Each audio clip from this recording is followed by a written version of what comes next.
told him he's the one who wished for the terms and the conditions as the way they are. Right? Yeah. Right. So if he's the one who created that document, he's the one liable for it. Just go back and change the document. Change the terms and conditions. Just change the terms and conditions. It's his contract. It's his baby. It's his property. He's the one who signed the probation. There's nobody else's name on that probation thing other than the man who signed it. He created that probation conditions. It's like John Fall. He created his probation conditions. And now he's going up and down saying, oh, this isn't fair, it's harmony. Who created it? You did. You're getting hurt by your own actions or inactions. Nobody else is hurting you. He's like, oh, I get a claim for my property back. Dude, you took it from yourself. Which sounds kind of like a weird Star Trek episode. How could you do it to yourself? But you did.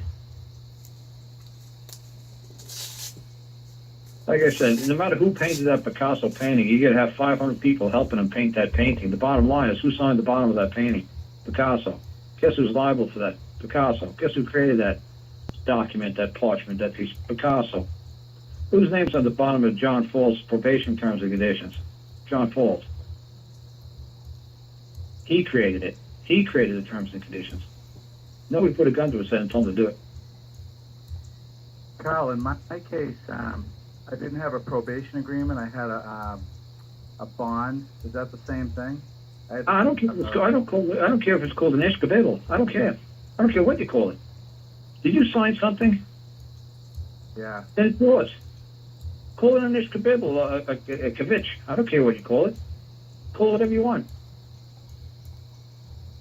Now, what if it's signed under threat and duress? I signed it under threat and duress. Then you go up to the man who put the gun to your head, and you say, John Fall, I got a claim against Bob Hotchkins for putting a gun to my head and making me sign this document.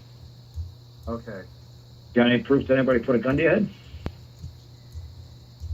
Well, I told him both verbally and on the paper that I was doing it under threat and duress, just to get out of there. Who threatened you? The magistrate. Okay, so you're saying the penguin, the bowling pin, the flagpole, the magistrate, and the armchair threatened you? No, it's just the man. A man named Bob, who happened to be the flagpole to the magistrate at that moment of time? You said you got scared by a flagpole? Yeah, at the time, yeah. Yeah. How about the man threatened you? The flagpole didn't threaten you, dude. Well, that's... The magistrate didn't threaten you. The man did. See, you'll never get this until you understand that you're talking to a man, not a magistrate, not a flagpole, not a bowling pin. And see, that's the essence of my question. I'm thinking of doing a claim against him, the man, of course. But I was wondering if it's a good idea to do it. For the freedom of your property, you're the one who wished it away.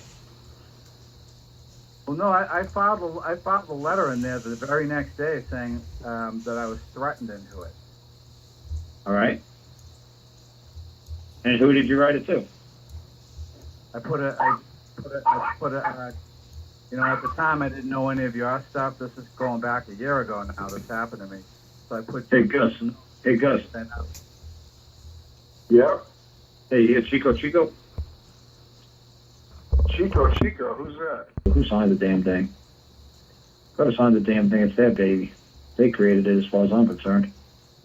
Bottom line, and all said and done, Picasso could have had 5 understudies helping him paint those ugly, those interesting paintings. And but the bottom line, he's the boss, he's going to sign it, he's going to take credit or liability for it. I don't give a damn who wrote the damn contract. I don't give a damn who put the name on it, who's claiming that baby. And it's all on you. It's like, oh, well, they did this. Oh, really? Who did this? You got any witnesses this guy put a gun to your head? Well, he did threaten me. He said, if you don't sign this, you're going to jail. He was very clear about it. So. If you don't sign this, you're going to jail. That's fine. He didn't say, hey, John Fall, you're a man, I'm a man, and I'm going to throw you in jail. Yeah. You didn't ask him, so how do you have any capacity over your fellow man? Well, this is all a year ago, so I'm trying to... So if you have the capacity over you, the defendant, you better believe it, he does. You better believe mommy could say to the baby, you don't do what I tell you to do, I want to throw you in your playpen and put the top on, you're going to be behind bars until I say you can out. Can mommy do that? You better believe she can. Yeah. The magistrate do that to you, you better believe he can or she can. Until you set them straight, it's tough. Who cares? Crying whine all you damn want. Same thing a 3-year-old baby that's behind a crib. Crying whine all you damn care. Mommy ain't gonna care. Keep crying and they'll see how they'll keep you in there longer. Look at Dean Clifford. They'll keep him there forever until he stops whining. Till he learns. Till you guys learn, man. You guys sound like a bunch of whining crybabies. See, I have a claimant against a man who sometimes acts like a prosecutor.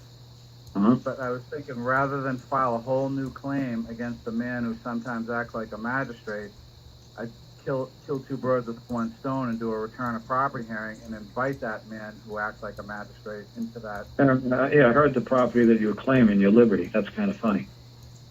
Well, I was going to say locomotion, but you know about it. You're the one who bound yourself. You're the one who put the paper cuffs on you. You're the one who bound yourself with a piece of paper, not them.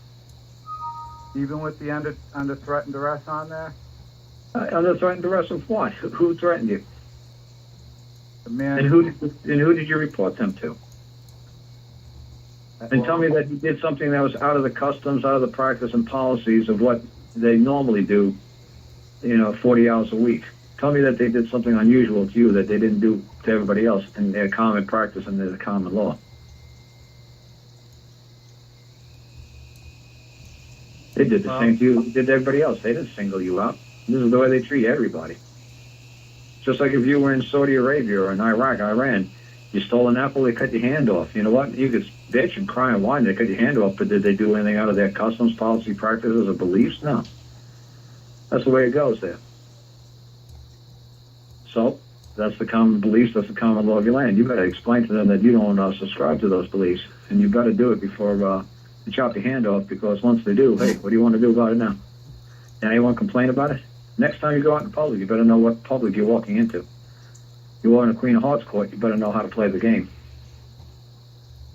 You don't want to know how to act in public? You don't want to know how to act with the IRS? Don't play the game. Nobody put a gun to your head and told you to play with the IRS. That's why Harry Reid said it's all voluntary. Because he's right. Nobody ever put a gun to your head and told you to pick up a paper, pen, and ink and write anything. Nobody. Yeah, Clarence Thomas says it in his book, too. He says everybody who's in prison in this country put themselves there. Absolutely. Absolutely. It's nobody else's fault. It's all you. And that's what's being a man. Taking liability and responsibility for everything you don't do. See, everybody will say, you take responsibility for everything you do. No. 99% of the problems you get your ass into is because of what you didn't do.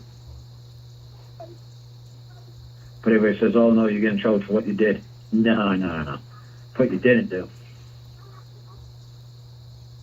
You didn't think far enough ahead. You didn't figure out the consequences to your actions. There's a lot of things you didn't do. Not what you did do, it's what you didn't do. But yeah, like I said, I just came off air when I hear Bali getting a little bit of trouble or somebody giving somebody advice. So yeah, go ahead, man. I'm gonna either mute out or just hang up on myself again.